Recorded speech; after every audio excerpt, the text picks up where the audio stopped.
आयकर विभाग, special task force, ED और अब serious fraud cell. Social trade के नाम पर 3700 करोड़ जुटाने वाले अनुभव मित्तल के पीछे सारी एजेंसियां एक साथ लग गई हैं।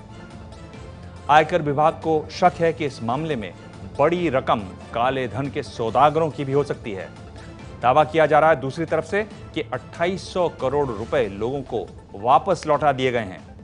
लेकिन जांच इस बात की भी हो रही है कि इसमें जो महत्वपूर्ण लोगों यानी वीआईपीओं के नाम आ रहे हैं, उनका इसमें कितना रोल है, कितनी भूमिका है। कस गया है शिकंजा, फंस गया है अनुभव मित्तल, कमाया 3700 करोड़।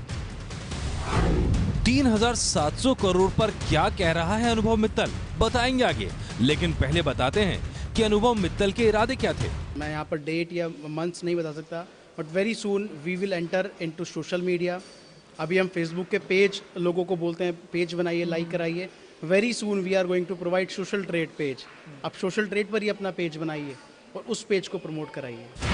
27 जनवरी को YouTube पर यह वीडियो डाला गया था, जिसमें फेसबुक की तरह सोशल मीडिया प्लेटफॉर्म भी खड़ा करने का इरादा था।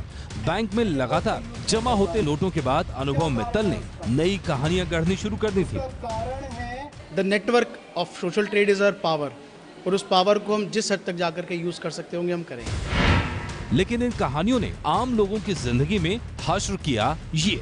जून में हमने बहुत छोटा सा एक इन्वेस्टमेंट किया था, सिर्फ 28,750 का। उसके बाद में फिर अक्टूबर में फिर वापस हमने काफ़ी पैसा लगाया था इसमें, लगभग 1.5 लाख रुपए के आसपास। मेरी HUF की नाम से एक लगाई थी आईडी, 28,750 की 3 आईडी मैंने लगाई थी, जिससे ऊपर वाली पे इनकम डबल हो जाए।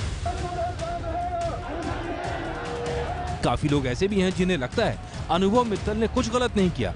ऐसे लोग अनुभव के समर्थन में प्रदर्शन कर रहे हैं। वहीं जांच एजेंसियां जानना चाहती हैं कि जो 3700 करोड़ रुपया अनुभव मित्तल ने कमाया वो कहां गया। सूत्रों ने बताया कि अब तक की पूछताछ के दौरान अनुभव मित्तल ने जांच अधिकारियों को बताया है कि 3700 करोड़ रुपए में से 2800 करोड़ रुपए अपने कस्टमर्स को वापस कर चुका है। 520 करोड़ रुपए उसके बैंकों में जमा है, लेकिन बाकी का 400 करोड़ रुपए कहां गया, इस बात की जांच आयकर विभाग कर रहा है। साथ ही अनुभव मित्तल और उसकी कंपनियों की बड़े पैमाने पर संपत्तियां भी पाई गई हैं। सूत्रों ने बताया कि अब तक की जांच के दौरान अनुभव और उसकी कंपनियों के नाम पर ओमैक्स में 1 विला, जेपी में 1 विला, आम्रपाली में 1 विला का पता चला है। इसके अलावा दिल्ली, नोएडा और कुछ दूसरी जगहों पर संपत्तियों की जांच जारी है। दिलचस्प यह है कि हर 5 रुपए पर TDS काटने वाले अनुभव मित्तल और उसकी कंपनियों ने साल 2015-16 में कोई इनकम टैक्स नहीं दिया था। 37 अरब रुपए का धंधा करने वाली एबलेस कंपनी ने आयकर विभाग को अब तक 1 पैसे का इनकम टैक्स भी नहीं चुकाया था। आयकर विभाग के सूत्रों के मुताबिक साल 2015-16 में एबलेस कंपनी ने जो इनकम टैक्स रिटर्न फाइल की थी, उसमें उसने खुद को 4 करोड़ रुपए का घाटा दिखाया था। आयकर विभाग की काला अधिकारी ने बताया कि अनुभव की कंपनियों में किन लोगों का पैसा जमा कराया गया, इसकी जांच जारी है। आयकर विभाग को शक है कि जिन 3 लाख कस्टमर को एक्टिव मेंबर बताया जा रहा है, उसमें काफी लोग फर्जी भी हो सकते हैं। एबलेस कंपनी और अनुभव मित्तल के मामले की अब तक की जांच के दौरान आयकर विभाग को शक है कि इस कंपनी में काले धन का भी निवेश किया गया रहा होगा। अब तक की जांच के दौरान आयकर विभाग को कुछ ग्राहकों के फोन नंबर और नाम तो मिले हैं, लेकिन किसी का भी पता नहीं मिला है। आयकर विभाग 50 ऐसे बड़े ग्राहकों की तलाश कर रहा है जिन्होंने इस कंपनी में बड़े पैमाने पर पैसा जमा कराया हो।